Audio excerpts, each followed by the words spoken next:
l'adoption de telle loi n'existe plus. Alors tout logiquement, nous disons que ces textes n'ont aucune raison de survivre. Alors ce sont les lois nationales qui vont s'appliquer.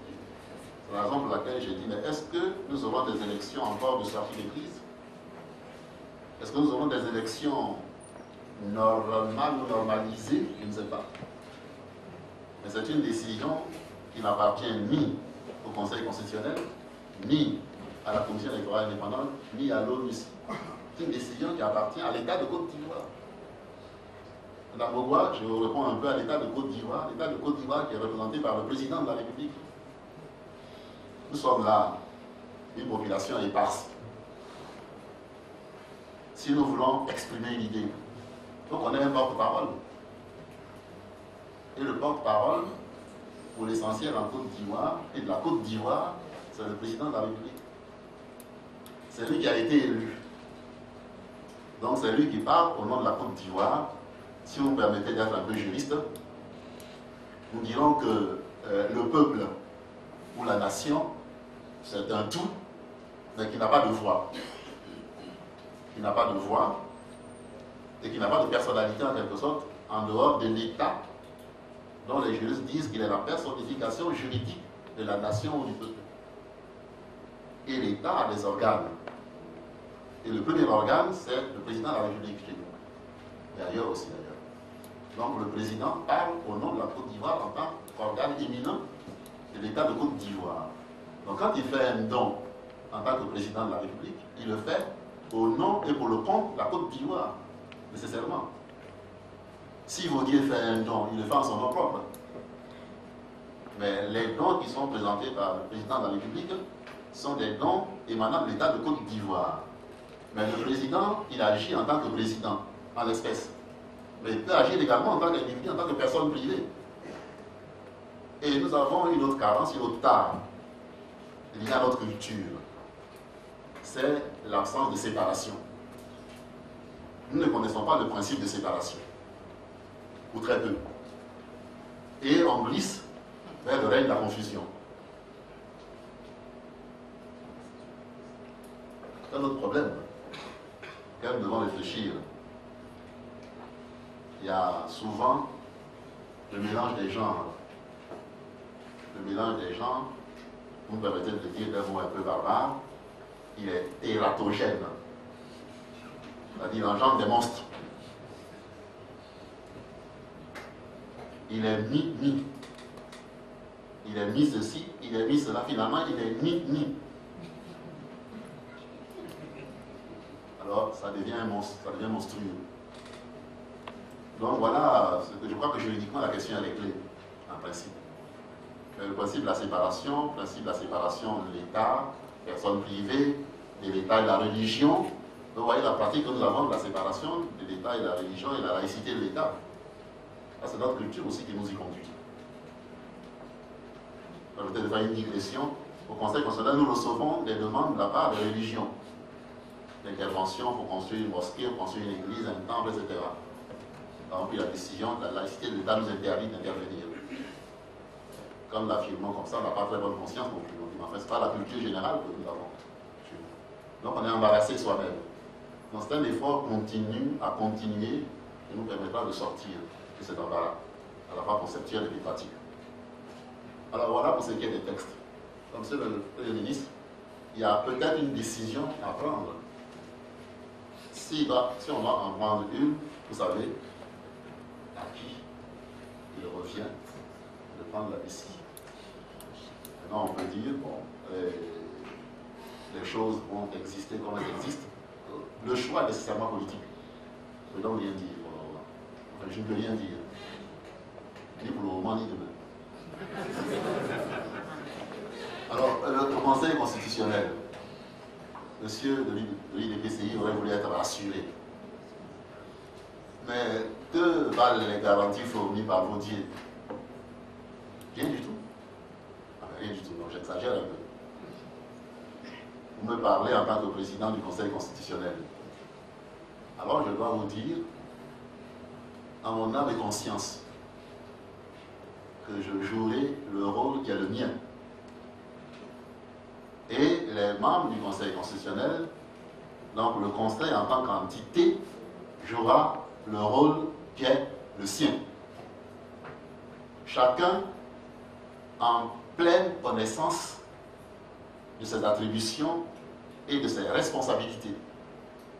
Mais chacun également en toute conscience. En toute conscience. J'ai dit à l'occasion d'une intervention que j'ai faite à Côte d'Ivoire, lors je crois de la rentrée solennelle du Conseil constitutionnel, que je suis un juge, nous sommes des juges. Nous devons appliquer la loi. Même lorsque la loi nous apparaît injuste, nous devons l'appliquer. Ce n'est pas mon avis qu'on demande, c'est la loi que je dois appliquer. Mais pour être un juge, je n'en reste pas moins un citoyen, un homme libre. Donc si au bout du compte, je me rends compte que la contradiction est si importante entre la loi que je dois appliquer ma conscience, je démissionne. Je n'ai pas le droit, étant juge, de faire prévaloir des opinions personnelles ou politiques. Si je suis membre d'un parti politique, je ne dois pas me servir de l'institution pour faire valoir le point de vue de ce parti politique. Je dois agir en tant qu'organe de l'État. Nous allons y veiller. Nous ne sommes que de pauvres mortels. Donc la force des institutions, elle dépend des textes existants, elle dépend des hommes qui les appliquent, ici le Conseil constitutionnel, et elle dépend également du contexte général. Contexte général. Entendu à la fois des gouvernants et des gouvernés. Alors, le mode de nomination ou de désignation des membres est un problème important, c'est vrai. Je n'ai trahi aucun secret en disant que nous avons été, en tant que Conseil constitutionnel, saisis d'une requête d'un recours relativement à la loi portant organisation de la commission électorale indépendante. Nous avons tranché, selon le droit, selon nous, en disant qu'il ne faut pas confondre les rôles. Il y a une répartition des attributions. La composition de la commission électorale indépendante appartient aux autorités politiques. Président de la République, Assemblée nationale, etc. En aucune manière au Conseil constitutionnel. Nous n'avons donc pas à nous prononcer sur la composition de la commission électorale indépendante. Nous nous disons en revanche, une fois que la commission est ainsi composée, les membres doivent agir en tant qu'organe de l'État. Ils y sont pour le compte de telle personnalité, président de la République, Assemblée nationale, etc., parti politique, mais une fois qu'ils y sont, ils sont des organes de l'État, ils agissent dans l'intérêt de l'État, c'est-à-dire dans le sens de l'intérêt général. Il est vrai qu'il y a toujours un peu une distance entre ce qui est écrit et ce qui est appliqué. Peut-être parfois, quand ce qui est écrit n'est pas tout à fait satisfaisant, on peut le rattraper par ce qui est appliqué. Mais sans tricher, sans ruse non plus. Ce sont des questions un peu délicates. Je ne vais pas y entrer. Mais les choses sont complexes, mais sont quand même simples. Tout à l'heure, je nous ai invités à l'humilité. Que nul ne se croit détenteur de la vérité qui voudra imposer aux autres. La vérité appartient à tous. C'est la vérité, ce n'est pas ma vérité. Voilà. Le sens du partage. Je crois avoir fait le tour sur le modérateur. Il y a une question à laquelle je n'ai pas répondu. L'armée, la sécurisation, la sécurité. Je suis hors sujet si j'en parlais. Et puis, je me rendrai coupable d'injection dans les affaires d'État pour lesquelles je n'ai aucune compétence, aucun titre. Alors, il y a des autorités politiques ici, c'est le Premier ministre d'abord, et puis bon, voilà, il en parlera, je pense. Mais bien sûr, il est clair que les questions de sécurisation ne sont pas étrangères au rôle du Conseil constitutionnel.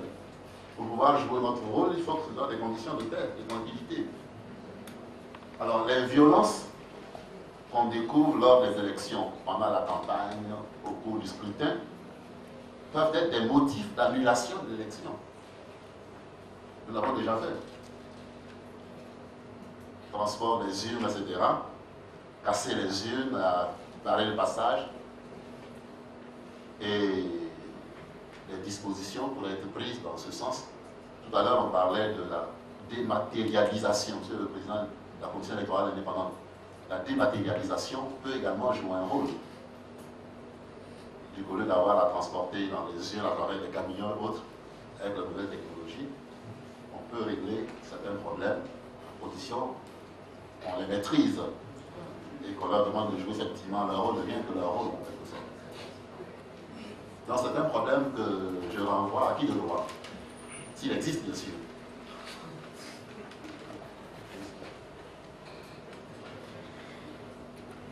Oui, alors monsieur a semblé dire que l'on a fait appel d'une décision prise par le Conseil constitutionnel. Je ne sais pas de quoi il parle.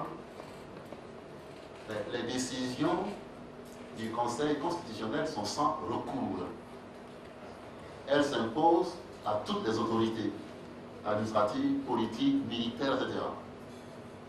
Donc tous, gouvernants et gouvernés, doivent respecter les décisions prises par le Conseil constitutionnel.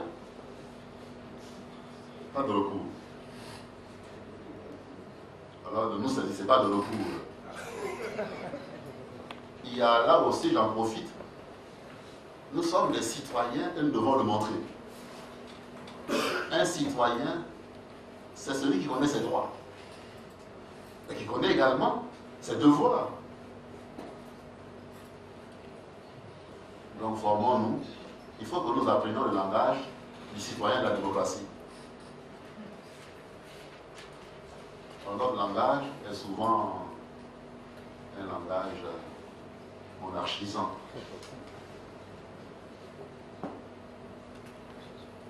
Quand je fais le tour,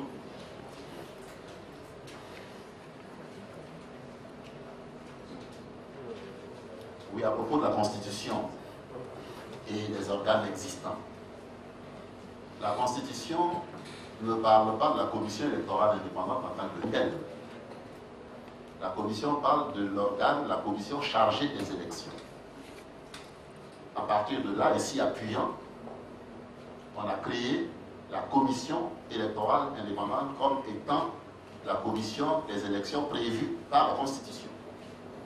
Et les lois ont organisé cette commission, prévoyant sa composition, ses attributions, le mode d'exercice, etc. Alors vous avez cité le Conseil économique et social, le médiateur de la République, vous n'avez rien dit d'autre. Donc je n'ajouterai rien moi non plus. Le Conseil constitutionnel existe relativement abondamment dans la Constitution. C'est le titre 7. Le titre 7. Et après le titre 7 consacré au Conseil constitutionnel, nous avons le titre 8 consacré au pouvoir judiciaire. Donc on peut dire que le Conseil constitutionnel n'est pas du pouvoir judiciaire. Et on pourra en tirer peut-être quelques conclusions, quelques conséquences. Donc il y a là aussi quelque chose peut-être à voir. Comme je l'ai indiqué, nous avons un séminaire au cours duquel nous allons réfléchir sur nos propres compétences, sur nos rapports avec la Commission et d'autres, dans le souci de clarifier les textes et d'en rendre l'application aisée.